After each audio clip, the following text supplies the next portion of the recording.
හරි. තමයි මේ අද සාකච්ඡා කරන්නේ මේ පසුගිය විභාග ප්‍රශ්න ගණනය කිරීම වලින් ආපු කොටස අපි සෙමිනර් එක හරහා සාකච්ඡා කරා මේ කැල්කියුලේෂන් වල නැත්නම් මේ ගණනය කිරීම වල මූල ගණන් වල ආපු තියරි කොටස් ටික සිද්ධාන්ත ටික පැහැදිලි කරා. දැන් මේකේ මේ පාස් පේපර්ස් වල ආපු ප්‍රශ්න ටිකක් මම පොඩි ෂෝට් වීඩියෝ එකකින් මේ කරන්න යන්නේ මේ ඔයාලට මේක සපෝට් එකක් වෙයි මේ පාස් පේපර්ස් වල මොන වගේ ගණන් දාලා තියෙන්නේ මේ වගේ ඒවට උත්තර දෙන්න කොහොමද කියලා පොඩ්ඩක් මතක් කරගන්න එක. දැන් මේ වගේ එකකදී ඔයාලට විභාගයට කලින් වුණත් දැන් මේ වගේ අපි කරලා තියෙනකොට විභාගයට කලින් වුණත් මේක නැවත බලලා ගියාම සාමාන්‍ය කොහොමද මේ වගේ ගණන් හදන්නේ? මොකද මේ ආකාරයෙන් විතර ගැටලු තමයි දිගින් දිගටම ඉතින් මාරු වෙවි ඇවිල්ලා තියෙන්නේ. මේ වගේ සපෝට් එකක් ලොකුවට එනවා කොහොමද මේ වගේ ගණන් හදන්නේ කියලා. රයිට් ඉතින් බලමු පළවෙනි ගාන ඉඳන් මම සාකච්ඡා කරගෙන යන්නම්. මේකේ තියෙනවා මේ අයිසෝප්‍රොපිල් ඇල්කොහොල් අණුවක සූත්‍රය දීලා තියෙනවා 2023 ප්‍රශ්නයක්. මෙම අණුවක ඇති පරමාණු ගණන. ඒතර මම ඔය පැහැදිලි කරලා තියෙනවා දැන් අණුවක තියෙන පරමාණු ගාන. ඒතර මේ අයිසෝප්‍රොපිල් එක ලියනකොට මේක තියෙන්නේ මෙහෙමනේ දරුවෝ CH3 පාණ්ඩ දෙකයි CHOH කියලා තියෙනවා. එතකොට මෙන්න මේ කාබන් එක මේ කියන කාබන් එක අද ඒක වටේ තමයි ඔය CH3 කාණ්ඩ දෙක තියෙන්නේ. CH3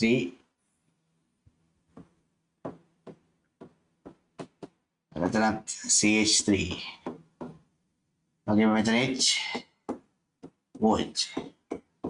මේ කාබන් පරමාණු ගත්තොත් එක වටේ තියෙනවා මේ වගේ කාණ්ඩ හතරක් සම්බන්ධ වෙලා. දැන් මේ කාබන් මේ සංයෝගයේ සම්පූර්ණ තියෙන පරමාණු ගාන ගත්තොත් කාබන් පරමාණු 3යි ඒ වගේම හයිඩ්‍රජන් පරමාණු 3යි 4යි 5යි 6යි 7යි 8යි 3යි 6යි 7යි 8ක් තියෙනවා. හයිඩ්‍රජන් 8ක් තියෙනවා. ඒ වගේම ඔක්සිජන් පරමාණු එකක් තියෙනවා. මේ ටික එකතු කරොත් ඔක්කොම කීයක් තියෙනවද? 12ක්. සමස්ත පරමාණු ගාන 12ක් තියෙනවා.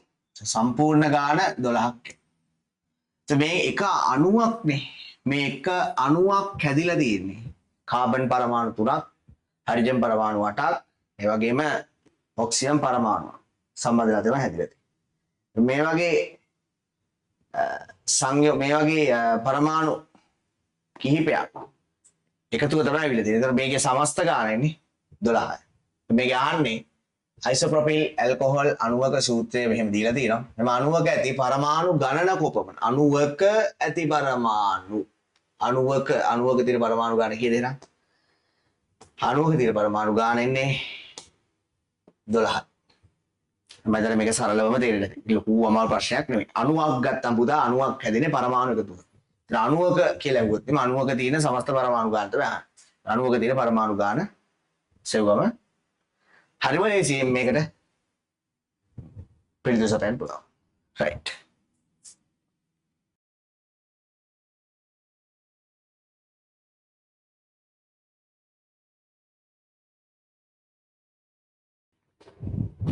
හරි ළමයි මේත් ගණනය කිරීම සම්බන්ධව ආපු සමාන පෙළට ආපු තවත් ගැටලුවක්. මේක 2023 29 වෙනි ප්‍රශ්න විතර ආපු ගැටලුව. අපි බලමු මේක කොහොමද විසඳන්නේ කියලා. පහත දැක්වෙන්නේ හීමටයිට් හා කාබන් මොනොක්සයිඩ් අතර ප්‍රතික්‍රියාවයි. මෙතන ඇවිල්ලා දෙනවා හීමටයිට් කියන Fe2O3 කාබන් මොනොක්සයිඩ් විස වායුවක් එක කාබන් මොනොක්සයිඩ් එයාට ප්‍රතික්‍රියා කළා Fe සහ කාබන් ඩයොක්සයිඩ් බවට පත් වෙලා තියෙනවා. මේක ඔයගොල්ලන්ට මේ තාර උෂ්මකයේ යකඩ නිස්සාරණේ ඔයගොල්ලන්ට මේ කොටස් මට මතක විදිහට සම්බන්ධ කරලා වලලා තියෙනවා. ඒකට ඒක ප්‍රතික්‍රියාව තමයි මේ දීලා තියෙන දරුවෝ. මේ ප්‍රතික්‍රියාවට අදාළව දැන් ඔයාගෙන් අහනවා Fe2O3 මවුල එකක් භාවිතයෙන් නිපදවිය හැකි Fe ස්කන්ධය කොපමණද කියලා.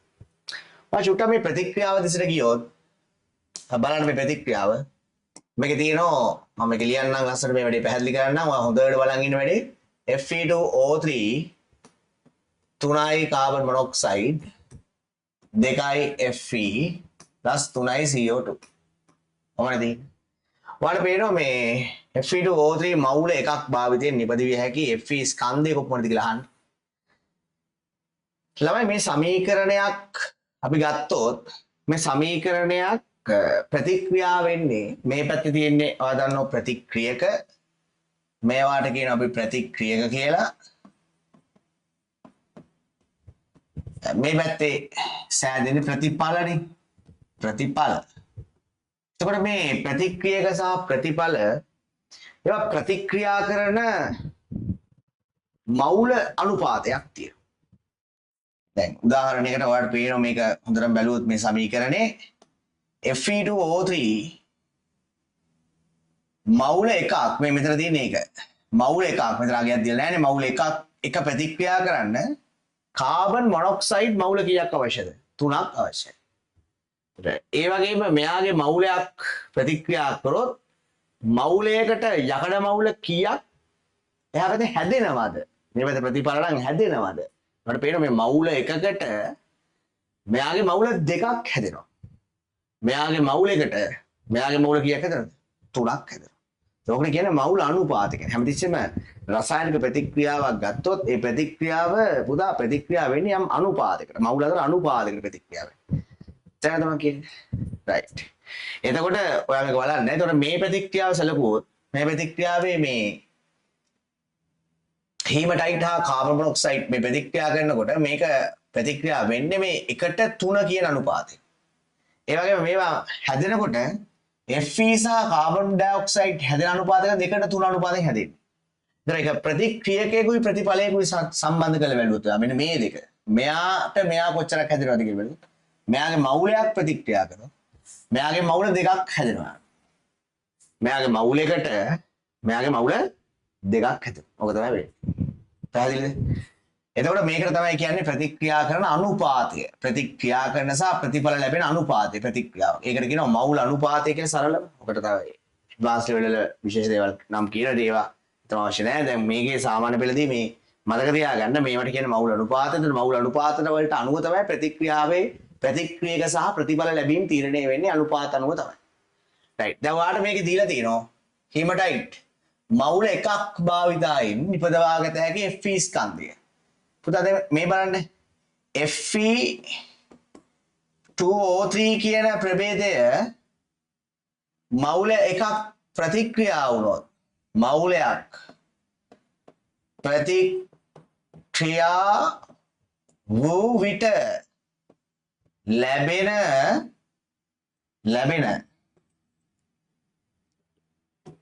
Fe මවුල ගණන කීයද? අමුදා Fe2O3 මවුලයක් ප්‍රතික්‍රියා වූ විට ලැබෙන Fe මවුල ගණන කීයද? මේ බලන්න පුතේ මෙයාගේ මවුලයකට Fe මවුල කීයක් ලැබෙනවද? දෙකක් ලැබෙනවා. සමහර විටක ඔයාලට හිතන්න පුළුවන් මේ ටිකක් ස්ලෝ එකේ මම කියලා දෙන්නේ මේ දරුවන් විවිධ විදියට මේක දැන් අධ්‍යයනය කරලා සමහර ළමයිට හොඳට තේරෙන්න පුළුවන්. සමහර දරුවන්ට ටිකක් ස්ලෝ එකේ කළාම හොඳට ඔළුවට වදින්න පුළුවන්. ඒ නිසා ඉතින් අනිත් දරුවන් හිතන්න එපා දැන් සමහරලාට ස්ලෝ එකේ කරනකොට සමහරලාට නිකන් හම්මෙලිත් වගේ කියලා හිතනවා ඇති. නමුත් ඉතින් සමහර විට මේ කරන ස්පීඩ් එක ගොඩක් වැඩිනොත් සමහර දරුවන්ට මේක ග්‍රහණය කරගන්න අමාරු වෙන්න පුළුවන්. අපි මේ කරන දේවල් වලින් විභාග ගැටලු සාකච්ඡාවකදී විශේෂයෙන් හරියට સિદ્ધාන්ත කොහොමද මේකට යොදාගන්නේ කියලා හොඳට පැහැදිලි වුණොත් වඩා හරීම පහසුවෙන් මේ වගේ ගැටලු ආයෙ ගැටලුවක් ආවොත් ඒක විසඳ ගන්න පුළුවන්. තේරුණාද? රයිට්. ඒ නිසා හොඳට අහන් ඉන්න. Fe2O3 මවුලයක් ප්‍රතික්‍රියා වූ විට ලැබෙන Fe මවුල ගන්න කීයද? මෙයාගේ මවුලයකට මෙයාගේ මවුල කීයක් ලැබෙනවද? දෙකක් ලැබෙනවා. එකට දෙකයි. ඉතින් මෙයා කියන්නේ මවුල එකක් භාවිතයෙන් නිපදවිය හැකි Fe ස්කන්ධය. මවුල එකකට නිපදවන Fe මවුල ගාන දෙකයි. හැබැයි අහන්නේ මවුල ගාන නෙමේ පුතා ස්කන්ධය කොච්චරද කියලා. එහෙනම් ඔයා දන්නෝ ස්කන්ධයක් මවුල ගාන ස්කන්ධයට පත් කරනකොට ඔයාලට ඕන වෙනවා එයාගේ සාපේක්ෂ පරමාණුක ස්කන්ධය අවශ්‍ය වෙනවා. සාපේක්ෂ පරමාණුක ස්කන්ධය. අපිට දීලා තියෙනවා යකඩවල සාපේක්ෂ පරමාණුක ස්කන්ධය පුතා 56. ඉතින් 56 කියන එකට හැම ලියන්න පුළුවන්. සාපේක්ෂ පරමාණුක ස්කන්ධය අතර දුන්න ගමන් ඔයා ඒක හැම ලියන්න මවුලයක ස්කන්ධ විදියට. එහෙනම් යකඩවල මවුල එකක ස්කන්ධය කීයද? මවුලයක ස්කන්ධය කීයද? මවුලයක ස්කන්ධය 56යි ග්‍රෑම්. මවුලයක ස්කන්ධය 56යි ග්‍රෑම්. එහෙනම් දැන් අපි බලන්න ඕනේ මවුලයක ස්කන්ධය නෙමෙයි මවුල කීයක ස්කන්ධයද? දෙකක මවුල.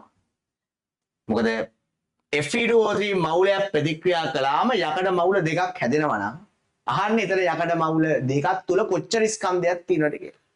මෙයාගේ මවුලයකට මෙයාගේ මවුල දෙකක් ලැබෙනවා. ඒ මවුල දෙක තුල කොච්චර ස්කන්ධයක් තියෙනවද බලන්න. එයාගේ මවුලයක ස්කන්ධය හොයාගන්න. මවුලයක ස්කන්ධ සෑම විටම මේ දෙක සාපේක්ෂ පරමාණු ස්කන්ධය සමානයි. සාපේක්ෂ පරමාණු ස්කන්ධය 56 කියන්නේ යකඩ වල මවුලයක ස්කන්ධය 56යි.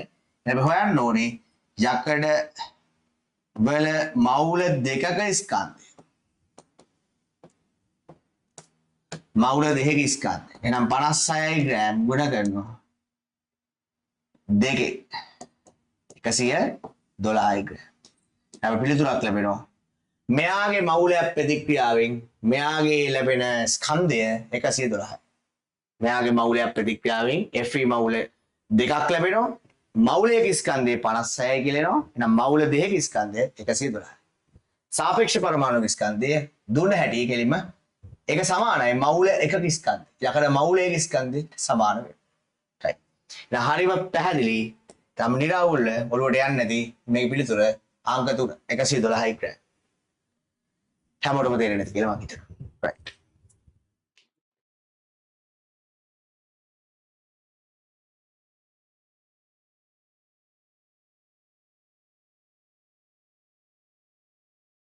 හරි ළමයි මේ තවත් රසායනික ගණනය කිරීම ගැටලුවක් 2023 ආපු. මේකේ දීලා තියෙනවා කැල්සියම් කාබනේට් ග්‍රෑම් 10ක ඇති කැල්සියම් කාබනේට් මවුල ප්‍රමාණය ගණනය කරන්න කියලා කියනවා. කැල්සියම් කාබනේට් ග්‍රෑම් 10ක තියෙන කැල්සියම් කාබනේට් මවුල ප්‍රමාණය. දැන් කැල්සියම් කාබනේට් සූත්‍රය දීලා තියෙනවා CaCO3. ඒකේ සාපේක්ෂ පරමාණු ස්කන්ධය දීලා තියෙන Ci කියලා. දැන් අපි ඊට දීලා තියෙන කැල්සියම් කාබනේට් ග්‍රෑම් 10ක. එතකොට කැල්සියම් කාබනේට් වලට දීලා තියෙනවා සාපේක්ෂ පරමාණු වල එකතුව දීලා තියෙනවා. කැල්සියම් කාබනේට් සාපේක්ෂ පරමාණු ස්කන්ධේ වල එකතුව. සාපේක්ෂ පරමාණු ස්කන්ධේ නෙමෙයි.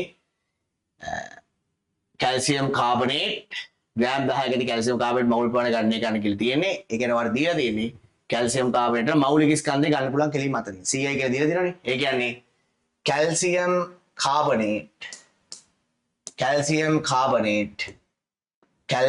කාබනේට් මවුලයක ස්කන්ධය කියලා.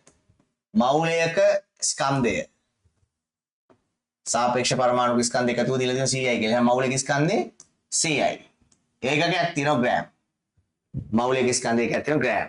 එහෙනම් මවුලයක ස්කන්ධය දීලා තියෙනවා. ඒ කියන්නේ අනිත් පැත්තට කැල්සියම් කාබනේට් Ci ග්‍රෑම් තුල ඇති මවුල සංඛ්‍යාව කීයද? මම තේරුම් ගැනීමට ලියන්නේ මවුල සංඛ්‍යාව මවුලයයි. C එක තියෙන මවුල සංඛ්‍යාව එක මවුලයයි. එහෙනම් කැල්සියම් කාබනේට් ග්‍රෑම් 10ක් තුල ඇති මවුල ගණන එහෙනම් එක බෙදනවා 100න් මොකද ග්‍රෑම් 100ක මවුලයක් තියෙනම් 10ක බලන්න 100න් බෙදලා 10න් ගුණ කරන්න. 0.1 මවුල කියලා. 0.1 මවුල කියලා. ලේසියෙන් පිළිතුර ගන්න පුළුවන් 0.1. ඒක තරකෙන් ගන්න පුළුවන් ලේසියෙන්. තර්ක කරන්න. කැල්සියම් කාබනේට් මවුලයක ස්කන්ධ 100යි. ඒ කියන්නේ ග්‍රෑම් 100ක් තුල කැල්සියම් කාබනේට් මවුලයක් තියෙනවා. 100ක් තුල මවුලේ නම් 10ක කොච්චරක් තියෙනවද? ග්‍රෑම් 100ක් තුල මවුලයක් තියෙනවා නම් ග්‍රෑම් 10ක් තුල කොච්චර මවුල ප්‍රමාණයක් ඉන්නවද? 0.1යි කියලා එනවා පිළිතුර. තාම ලේසියෙන් පිළිතුරට යන්න පුළුවන්. මම හිතනවා හැමෝටම මේක තාම ලේසියෙන් පැහැදිලි වෙන්නේ නැති. හරි.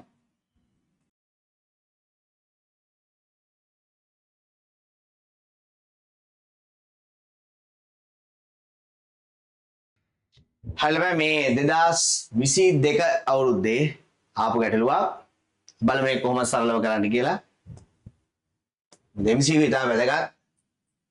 MCQ ටික ගන්නකොට කෙලින්ම ලකුණු බොහෝ ප්‍රමාණයක් වඩා ඇවිල්ලා වෙනවා. ඒ නිසා MCQ එන ඉතාම සැලකිලිමත් වෙන්න ඕනේ.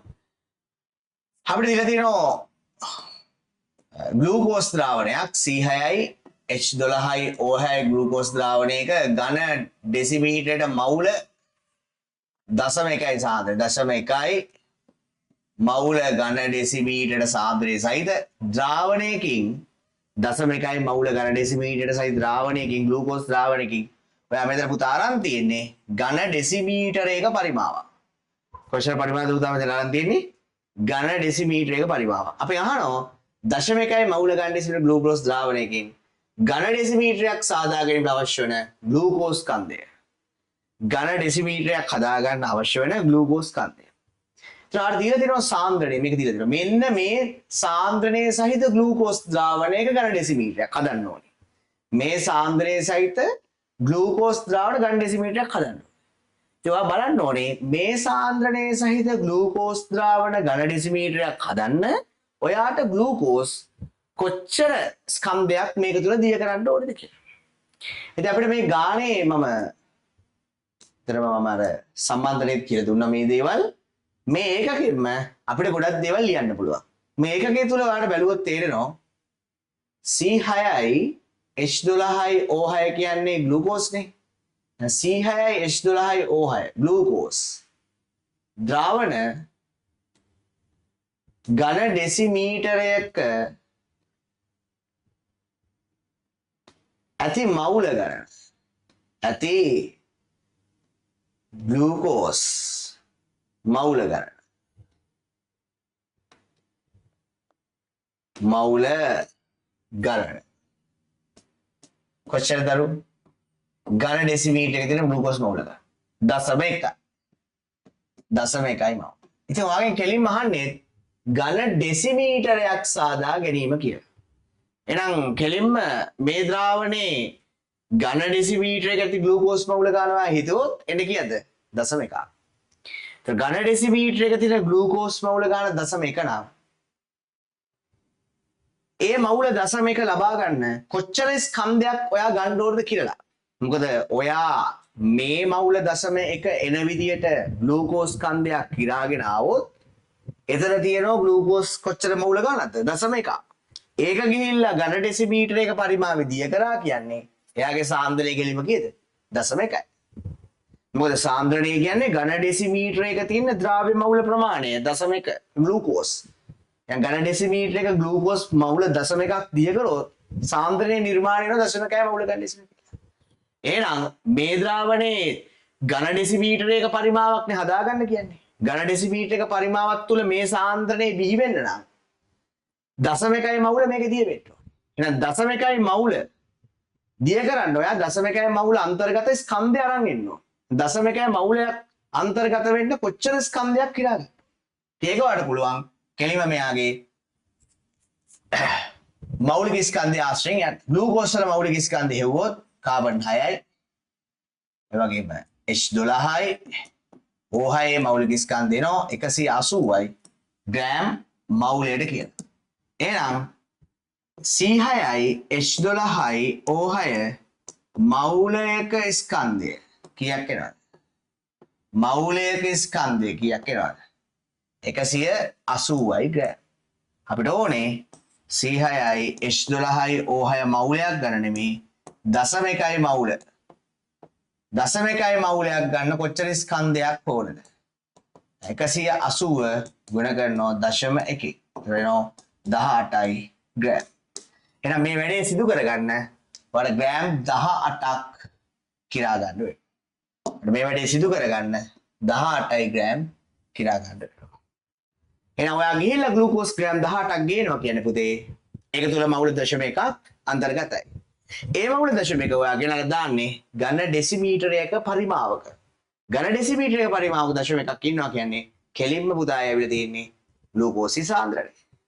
එහෙනම් ඊටාම සරලව අපි ගැටලුව විසඳුවා සියලු දෙනාට තේරෙන්න බෑ. right. right. ළමයි මේ නැවතත් ඇවිල්ලා තියෙනවා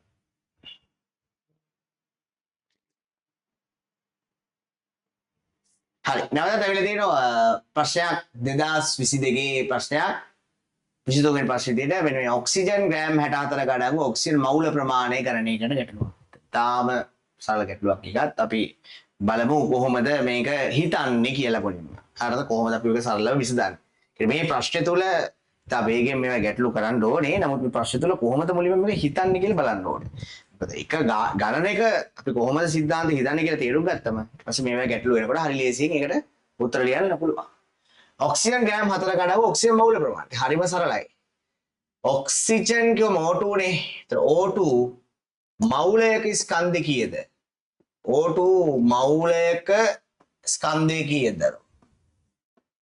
මවුලයක ස්කන්ධය කීයද? මවුලයක ස්කන්ධය වලින් වෙනවා කීයද? 32යි ග්‍රෑම්. O2 මවුලයක ස්කන්ධය 32යි ග්‍රෑම්. O2 මවුලයක ස්කන්ධය 32යි ග්‍රෑම් නම් ඔයාගේ අහන්නේ ඔක්සිජන් 64ක අඩංගු ඔක්සිජන් මවුල ප්‍රමාණය. එනවාට පේනවා O2 32යි ග්‍රෑම් තුල අඩංගු O2 මවුල ගණන කීයද? දැන් MCQ එකක් විසඳනකොට මෙහෙම වගන්ති ලියන්න එහෙම අවශ්‍ය නැහැ. නමුත් ඔයාලට මේ තේරුම් ගන්න මම පැහැදිලි කරන්නේ. හරිද? මවුල ගණන කීයද? 32ක තියෙන මවුල ගණන කීයද? 1. දැන් O2 මවුල 32ක තියෙන ග්‍රෑම් 32ක. ග්‍රෑම් 32ක තියෙන මවුල සංඛ්‍යාව 1 නම් වගේ ගහන්නේ O2 ග්‍රෑම් 64ක අඩංගු O2 මවුල ගණන 64ක. එහෙනම් මේක එක 32ක එක නම් 64ක 32ක එක නම් 64ක නම් කීයක් එනවද? මවුල 2යි.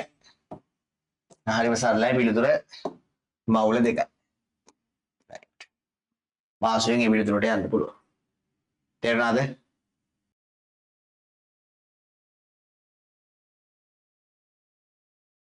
හරි තමයි. අපි යන් ඊළඟ ගැටලුවට ඒකත් ඇවිල්ලා තියෙන 2022 ප්‍රශ්නයක්. පහත සංයෝග අතරින් ස්කන්ධය අනුව ඔක්සිජන් ප්‍රතිශතය 50ක් වන සංයෝගය කුමක්ද? හරිද? එතකොට මෙතන බලන්න ඕනේ අපි මෙන්න මේ කාරණා ගැන. දැන් බලන්න ඕනේ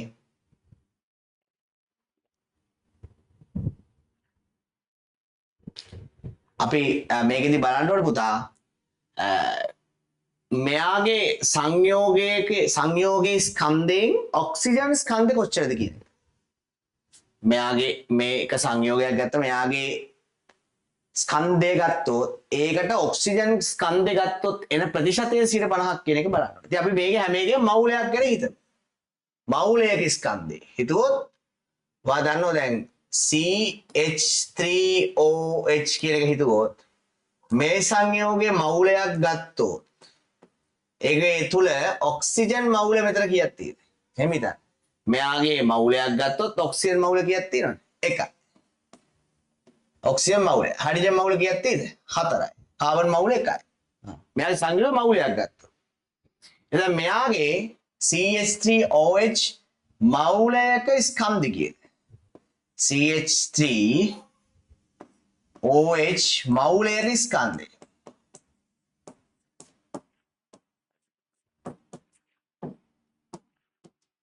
මෙයාගේ මවුලයක ස්කන්ධය. CH3OH මවුල එකක ස්කන්ධය ගත්තොත් කීයක් එනවද? මේකේ කාබන් 12යි, හයිඩ්‍රජන් 4ට 4යි, ඔක්සිජන් 16යි. 10යි 12යි 32ක් එනවා පුතේ. 32ක්. එහෙනම් මෙයාගේ මවුලයක ස්කන්ධය කීයද ග්‍රෑම්? 32යි. එතකොට CH3OH මවුල එකක අඩංගු ඔක්සිජන් මවුල ගාන කීයද? ඔක්සිජන් පරමාණු මවුල ගණන කීයද? ඔක්සිජන් පරමාණු මවුල ගාන 1යි. මෙයාගේ මවුලයක ඔක්සිජන් මවුල 1යි තියෙන්නේ පරමාණු. එහෙනම් අපි ලියනවා ගන්තියක් CH3OH හරිද? CH3OH සංයෝග මවුලයක තියෙන ඔක්සිජන් මවුල ප්‍රමාණය එක නම් CH3OH මවුලයක ඔක්සිජන් ස්කන්ධය කොච්චරද? ඔක්සිජන් පරමාණුක ස්කන්ධය 16යි. එහෙනම් මේක 16 වැඩි කරනවා. ඔක්සිජන් මවුලයක ස්කන්ධ 16යි මවුලික ස්කන්ධය 16 වැඩි කරනවා. 16යි ග්‍රෑම්. එතකොට දැන් සංයෝග මවුලයක් ගත්තොත් සංයෝග මවුලයක සංයෝග මවුලයක ස්කන්ධය ගත්තොත් පුතා කොච්චරක් වෙනවද? සංයෝග මවුලයක ස්කන්ධය 32යි. ඒ මවුලය ඇතුලේ ඔක්සිජන් මවුලයක් ඉන්නවා. එහෙනම් ඒ ඔක්සිජන් මවුල ස්කන්ධිකේද 16යි. එහෙමනම් සංයෝගයේ මවුලයක ස්කන්ධය 32යි. මෙයාගේ ස්කන්ධිකේද 16යි. ගත්තොත් 100ට විල ගියාම කීයක් එනවද? භාගයයි. එතකොට 100ට 50ක්. එහෙනම් හරියටම 150ක ප්‍රතිශතයක් එනවා. කියන්නේ මෙයාගේ සමස්ත ස්කන්ධයත් එක්ක සැලකුවම අරයාගේ ස්කන්ධය 150යි. දැන් පිළිතුර මෙයා බාරපත්. දැන් CH3OH වල මවුලයක ස්කන්ධය සැලකුවොත් එතන තියෙන ස්කන්ධයට සාපේක්ෂව ඔක්සිජන් වල ස්කන්ධය බැලුවොත් එහෙම හරියටම 150ක් එනවා. පාසදන් සංයෝගයෙන් ස්කන්ධය අණු ඔක්සිජන් බෙස ස්කන්ධය අණුව මුළු ස්කන්ධයට අණුව ඔක්සිජන් ස්කන්ධයේ ප්‍රතිශතයක් විදිහට බැලුවොත් කීයක් එනවද? 50ක් එනවා CH3OH වල.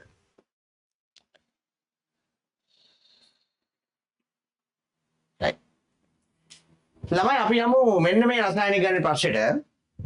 මේක ඇවිල්ලා තියෙන 2022 21 අප් ගැටලුවා. කාබන් ඩයොක්සයිඩ් ග්‍රෑම් 22ක අඩංගු කාබන් ඩයොක්සයිඩ් අණු සංඛ්‍යාව ගණනය කරන්න කියලා කියනවා. කාබන් ඩයොක්සයිඩ් ග්‍රෑම් 22ක අඩංගු කාබන් ඩයොක්සයිඩ් අණු සංඛ්‍යාව ගණනය කරන්න කියලා කියනවා.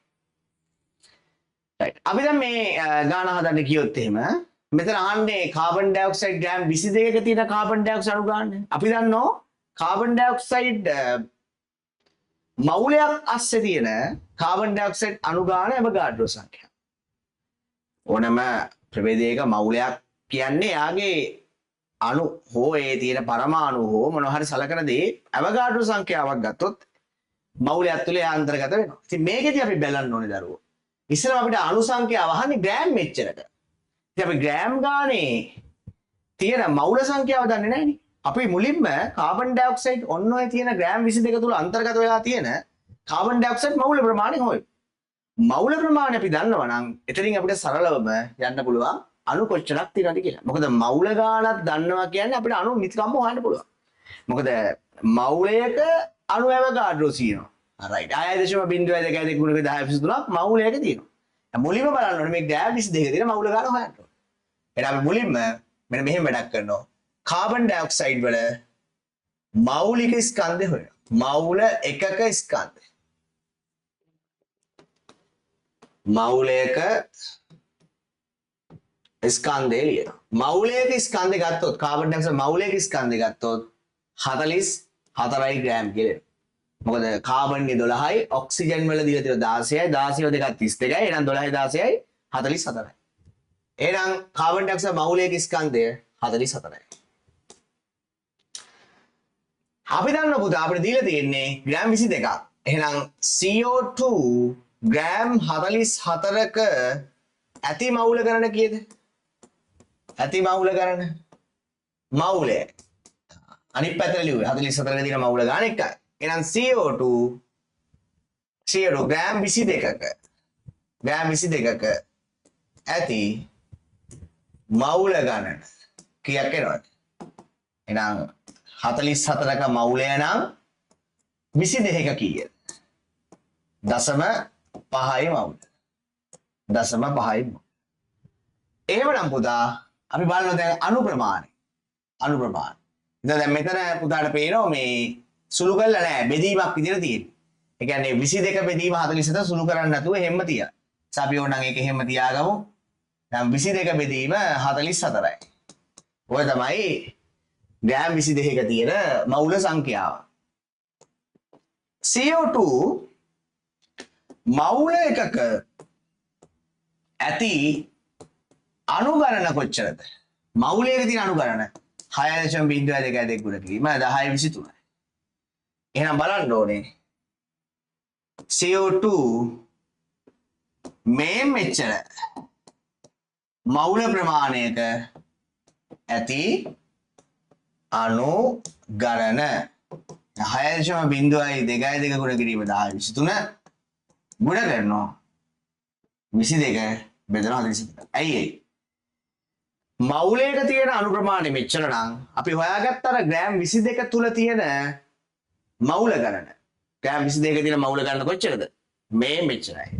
එහෙනම් එක මවුලයක අණු මෙච්චරක් පිළිලා තියෙනවා නම් මවුල මෙන්න මේ මවුල ප්‍රමාණය තුල කොච්චර අණු තියෙනවද කියලා මෙන්න මේකෙන් එනවා. නැවගාඩ්‍රෝ සංඛ්‍යාව ගුණ කිරීම 22 බෙදීම 4. එහෙනම් ඔයාලට පේනවා හොඳටම මේකේ පිළිතුර පුතේ. මොකද්ද මේකේ පිළිතුර එන්නේ? මේකේ පිළිතුර පළවෙනි උත්තරේ. ඉතින් හරියම සරලව මේ දේ හොයන්න පුළුවන්. පිළිවෙලක් තියෙන්න ඕනේ. ලොජික් එකක් තියෙන්න ඕනේ. හරියට හිතුවොත් එහෙම මේ ගණන් හරි සරලව හදන්න පුළුවන්. මේවා හදලා පුහුණු වෙලා යන්න ඕනේ. අපි එක්සෑම් මේකදී මොකද එතකොට තමයි අපිට ලේසියෙන් පිළිතුරු වලට යන්න පුළුවන්.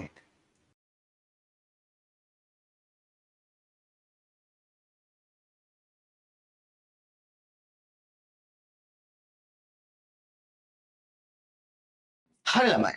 අපි යමු තවත් ගැටලුවකට. මේක 2020 ආපු තා හොඳ ගැටලුවක්. මවුල භාගාසිත ගැටලුවක්. බලමු මේකට කොහොමද පිළිතුරු සපයන්නේ. මොකද මේ මවුල භාගය කියන්නේ?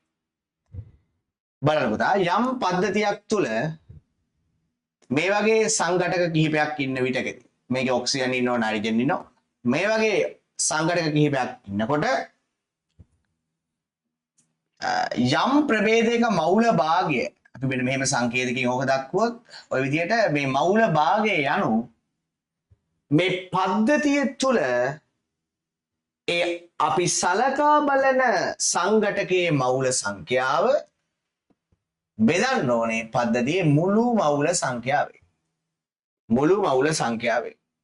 ඒ උදාහරණයක් විදිහට දැන් මේකේ ඔක්සිජන් නයිට්‍රජන් ඉන්නවා නම් මේකේ ඔක්සිජන් මවුල සංඛ්‍යාවක් ඉන්නවා. ඒක O2 කියලා හිතමු. නයිට්‍රජන් මවුල සංඛ්‍යාව N2 කියලා හිතුවා. මේකේ තියෙන සමස්ත මවුල ගාන මුළු සංඛ්‍යාව මුළු මවුල ගාන වෙන්නේ ඔක්සිජන් මවුල සංඛ්‍යාවෙත් නයිට්‍රජන් මවුල සංඛ්‍යාවෙත් එකතුවට. ඔක්සිජන් මවුල සංඛ්‍යාවෙත් නයිට්‍රජන් මවුල සංඛ්‍යාවෙත් එකතුවට තමයි පුතේ සමස්ත මවුල ප්‍රමාණය කියන්නේ මුළු මවුල ප්‍රමාණය කියන්නේ. දැන් අපි කරන්න ඕනේ පුතේ වෙන වෙනම මේ තුල අඩංගු වන ඔක්සිජන් සහ නයිට්‍රජන් මවුල ප්‍රමාණ ගණනය කරන්න ඕනේ වෙන වෙනම. එහෙනම් පළවෙනිට මොකද කරන්නේ අපි පුතේ? පද්ධතියේ අඩංගු වන ඔක්සිජන් මවුල ගණන සොයන්න ඕනේ. කොහොමද පද්ධතිය අඩංගු වන ඔක්සිජන් මවුල ගණන හොයන්නේ?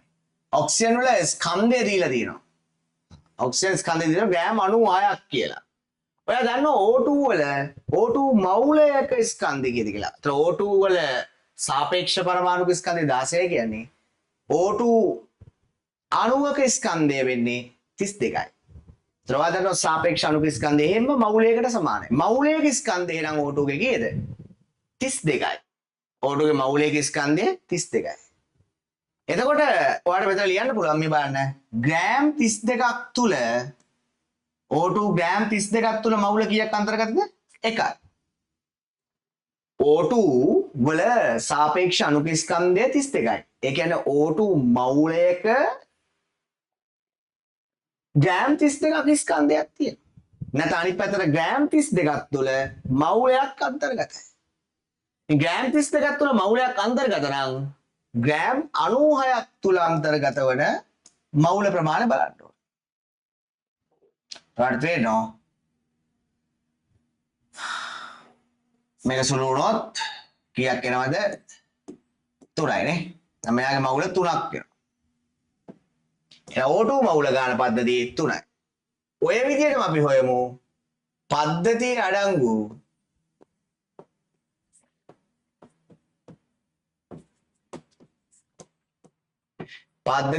වන කාගේ මවුල ගානද? නයිට්‍රජන් මවුල ගණන. නයිට්‍රජන් මවුල ගණන. පද්ධතිය අඩංගු නයිට්‍රජන් මවුල ගණන කොහොමද හොයන්නේ? ඔයා බලන්න නයිට්‍රජන් වල සාපේක්ෂ පරමාණුක ස්කන්ධ දීලා තියෙනවා 14යි. එහෙනම් 14 දෙකක් කියද 28යි. එහෙනම් N2 මවුලයක ස්කන්ධය 28යි. N2 මවුලයක ස්කන්ධය 28යි. ඒ කියන්නේ අනිත් පැත්තට ග්‍රෑම් 28ක් තුල N2 මවුලයක් තියෙනවා. ග්‍රෑම් 28ක් තුල N2 මවුලයක් තියෙනවා. ග්‍රෑම් 28ක් තුල N2 මවුලයක් තියෙනවා. ඉතින් ග්‍රෑම් 28ක් තුල N2 මවුලයක් තියෙනම් බලන්න ඕනේ ග්‍රෑම් කොච්චරකද 56ක් තුල කොච්චරක් ඉන්නවද කියලා. 56ක් තුල කොච්චර මවුල ප්‍රමාණයක් ඉන්නවද කියලා. මේක සුළු නාමයට තියෙනවා මවුල දෙකයි. ඕන අපි පද්ධතිය හොයාගත්ත පුතේ. නයිට්‍රජන් ඉන්න මවුල සංඛ්‍යාවත් ඔක්සිජන් ඉන්න මවුල සංඛ්‍යාවත් වෙන වෙනම ගණනය කරා.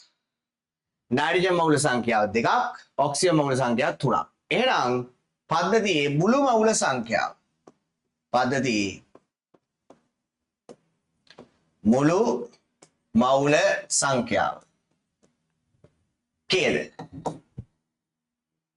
NO2 මවුල ගණන ධන, N2 මවුල ගණන. O2 මවුල ගණන 3යි, N2 මවුල ගණන 2යි, සමස්ත මවුල 5ක් එනවා. සමස්ත මවුල ගණන 5යි. පද්ධතියේ තියෙන අපි ගහන්නේ කාගේ මවුල භාගෙද? XO2 මවුල. එතන අපි O2 ගේ මවුල ගාන හොයාගත්ත 3යි. ඒක බෙදාගන්නේ පද්ධතියේ සමස්ත මවුල ගාන 5යි. දැන් පිළිතුර 3 බෙදීම 5යි. පිළිතුර 3 බෙදීම 5යි. නම් නිවැරදි පිළිතුර අංක 3. ඉතින් මේ වගේ ගැටලු වලදී පුතේ හරියටම පැහැදිලිව මේ සිද්ධාන්ත හිතන්න ඕනේ.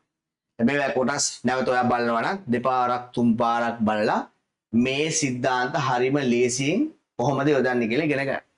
ඉතින් මේකෙදි සමහර විටක මේ වගේ සූත්‍ර භාවිතා කරනවා. තේම භාවිතා කරලා ගැටලුවක් නැහැ. මේ වගේ ලොජික් එකෙන් හිතලා හැදුවත් කමක් නැහැ. හරිද? ඉතින් මේකට කියන්නේ මවුල ගාන, මේ තියෙන ස්කන්ධය, මේ තියෙන මෞලික ස්කන්ධය. එහෙම කරන්න පුළුවන්. ඉතින් මේකේ මවුල ගාන කීයද? O2 ගේ මවුල ගාන කීයද? O2 ගේ මවුල ගාන හොයන්න ස්කන්ධය 96යි. ස්කන්ධය 96 දැම්මා මෙතනට මෞලික ස්කන්ධය 32 දැන්. දාලා එයාගේ මවුල ගාන හොයාගන්න. ඒ වගේම N2 ගේ ස්කන්ධය මෙතන දැම්මා. එයාගේ මෞලික ස්කන්ධය මෙතන දාලා N2 මවුල ගාන හොයාගන්න. ඒකම තමයි පුතා මේ කරලා තියෙන්නේ මේ. ස්කන්ධය මෞලික ස්කන්ධයෙන් බෙදෙන. ස්කන්ධය මෞලික ස්කන්ධයෙන් බෙදෙන. එකම තමයි කරලා තියෙන්නේ පුතේ. මේ සූත්‍රය තමයි මේ දාලා තියෙන්නේ. හැබැයි මේකම ලොජික් එකෙන් හිතියා. පද්ධතිය අඩංගු වල O2 මවුල ගන්න. කොහොමද අපි හෙව්වේ? මවුලයක ස්කන්ධය කියලා පුතේ දෙන්නේ. මවුලයක ස්කන්ධය හොයාගෙන 32යි. O2 ගේ මවුල එකක ස්කන්ධ 32යි. ඒක හෙව්වේ අපි O2 වල සාපේක්ෂ අණුක ස්කන්ධයට සමානයි කියලා මෞලික ස්කන්ධය මෞලික ස්කන්ධය 32යි. O2 වල සාපේක්ෂ අණුක ස්කන්ධය 32යි 16 දෙකක් 32යි. මවුලයක 32යි කියන්නේ 32ක ස්කන්ධයක් ඇතුලේ මවුලයක් ඉන්නවා කියන්නේ. මවුලයක ස්කන්ධ 32යි කියන්නේ 32 ස්කන්ධයක් තුළ මවුලයක් ඉන්නවා. 32 ස්කන්ධයක ඔක්සිජන් මවුලයක් ඉන්නවනම් 96ක ස්කන්ධයක කොච්චරක් ඉන්නවද? නයිට්‍රජන් 28ක ස්කන්ධයක් තුළ මවුලයක් ඉන්නවනම් 56 ස්කන්ධය තුළ කොච්චරක් ඉන්නවද? ආන්ගේ මවුල වල එකතුව තමයි පද්ධතියේ සමස්ත මවුල සංඛ්‍යාව කියන්නේ. මවුල භාගය යනු මේ සමස්ත මවුල සංඛ්‍යාවට ඔයා සලකා බලන සංරචකයේ මවුල ප්‍රමාණය කොච්චරද කියන්නේ. මෙයා මවුල ගාන 5 නම් 5න් ඔක්සිජන් කොච්චරක් ඉන්නවද? 3යි. එහෙනම් නයිට්‍රජන් 5න් 2යි. මොකද තමයි මවුල භාගය. තාම සරලව මම ඒක විසඳුවා.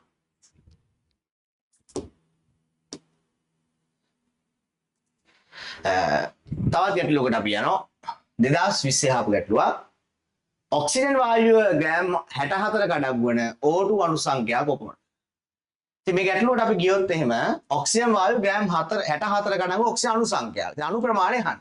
ඉතින් ඔයා දන්නෝ ඔක්සිජන් මවුලයක තියෙන අණු ප්‍රමාණය ඇවගාඩ්‍රෝ සංඛ්‍යාවක්.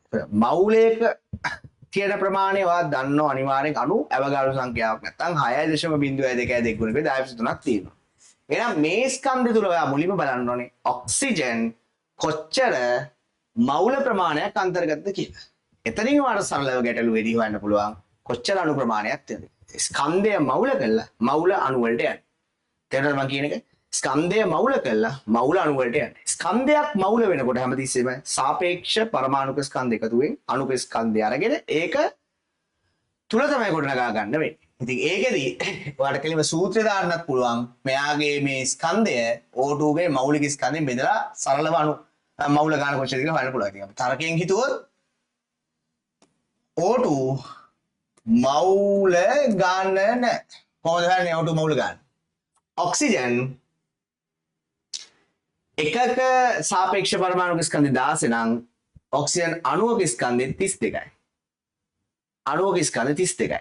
එහෙනම් ඔක්සිජන් ග්‍රෑම් 32ක ඔක්සිජන් මවුලයක් තියෙනවා නම් ඔක්සිජන් මවුලයක ස්කන්ධය 32යි. ඒ කියන්නේ 32ක 32ක් ග්‍රෑම් තුල ඔක්සිජන් මවුලයක් ඉන්නේ. එහෙනම් ග්‍රෑම් 64ක ඉන්න මවුලක. දෙකයි මවුල. ඔයා තර්කේ මේ හිතුවේ. ඔයා දන්නෝ ඔක්සිජන් මවුලයක ඇති අණු කීයද? මේවා ගන්න ලියන්න අවශ්‍ය නැහැ MCQ-ට. නමුත් මම මේ කියලා දෙන්නවාට සිද්ධාන්ත කරුණ ඔළුවට දාලා මේක කොහොමද හරියට විසඳන්නේ කියලා. ඊපස්සේ විභාගෙදී මේ ස්පීඩ් කරන්න පුළුවන්. ඒතර මේකේ ඔක්සිජන් මවුලයක තියෙන අණු ගණන මෙච්චර නම් ඔයා දන්නෝ මේ ස්කන්ධය තුල ඔක්සිජන් මවුල කොච්චරක් තියෙද? දෙකක්. එහෙනම් ඔක්සිජන් මවුල දෙකක ඇති අණු ගණන. මවුල දෙකක ඇති අණු ගණන බලන්න. මේක ಗುಣ කරන්න පුතේ දෙකෙන්. එහෙනම් කෙලින්ම ඕක තමයි උත්තරේ ඇත්තේ. මේ වගේ උත්තරයක් බලන්න මෙන්න තියෙනවා. අවගාඩ්‍රෝ සංඛ්‍යාව වගේ දෙගුණයක් දීලා. හරිම සරලයි. පාසෙන් යන්න පුළුවන්. ඉතින් දරුවෙට ඕන මේක මේ සූත්‍රය දාලා ගන්නත් පුළුවන්. සූත්‍රය දාලා ගන්නකොට ඉතින් එහෙමත් හදන්න තලකෙන් තේරුම් ගන්න මුලින් ඊට පස්සේ වට ඕන නම් සූත්‍ර වලට දාලා හදන්න. මේ තලකෙන් තේරුම් ගැනීම තමයි මෙතන වැදගත්ම වෙන්නේ පුතේ. ඒතර ග්‍රෑම් ගාන 64යි. මෞලික ස්කන්ධය 32යි ග්‍රෑම් මෞලයට. මේකට මේ කැපුණම මෞල සංඛ්‍යාව හරිම ලේසියෙන් 2යි කියලා. මෞලයක අණු මෙච්චර නම් මෞල දෙකක තියෙනවා ඌ වගේ ඩබල්. මම හිතනවා මේ ගැටලුවත් තම සාර්ථකව පැහැදිලි වෙන්නේ. right. හරි අපි මේ වගේ තවත් වීඩියෝ එකකින් හම්බෙමු. මේ වගේ තවත් වෙනස් පාඩමක පාස් පේපර්ස් කොහමද ඉතා සරලව සාකච්ඡා කරන්න කියලා. නම් සුබ දිනකටම සුබ දවසක්.